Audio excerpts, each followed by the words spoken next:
যুদ্ধবিধ্বস্ত গাজা এখন পুনর্গঠনের পথে। যুক্তরাষ্ট্র এবং ইসরায়েল সম্প্রতি 20 দফা শান্তি পরিকল্পনা প্রকাশ করেছে, যা আন্তর্জাতিক রাজনীতিতে নতুন আলোচনার জন্ম দিয়েছে।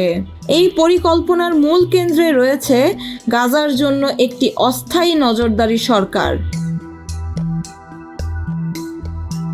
এই অস্থায়ী সরকারের তত্ত্বাবধানের দায়িত্বে থাকবে বোর্ড অফ পিস নামে একটি আন্তর্জাতিক বোর্ড। সবচেয়ে উল্লেখযোগ্য দিক হলো এই গুরুত্বপূর্ণ বোর্ডের নেতৃত্বে থাকার জন্য মার্কিন প্রেসিডেন্ট ডোনাল্ড ট্রাম্পের নাম উঠে এসেছে।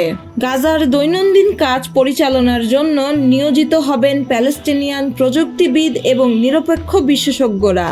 এই পরিকল্পনায় স্পষ্ট করে বলা হয়েছে হামাসকে কোনো প্রশাসনিক ভূমিকা দেওয়া হবে না এবং তাদের অবশ্যই অস্ত্র পরিত্যাগ করতে হবে। তবে এই পরিকল্পনা গাজা ও প্যালেস্টিনিয়ানদের মধ্যে সন্দেহ ও প্রতিরোধের জন্ম দিয়েছে। প্রশ্ন উঠছে, এই ব্যবস্থা কি আদৌ বাস্তবসম্মত?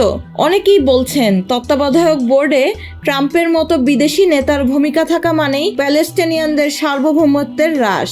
পরিকল্পনা অনুযায়ী এই বোর্ড ও প্রশাসন শুরুতে গাজার বাইরে অবস্থান করবে এবং পরিস্থিতি উন্নতির পর গাজায় প্রবেশ করবে। এই উদ্যোগটি নিঃসন্দেহে সাহসী, তবে এর বাস্তবায়নে রয়েছে বহু বাধা।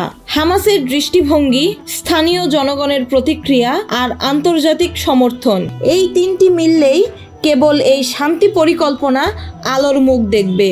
সময়ে উত্তর দেবে এটি সত্যিকারের শান্তি আনবে নাকি আন্তর্জাতিক মঞ্চে এক নতুন বিতর্ক তৈরি করবে।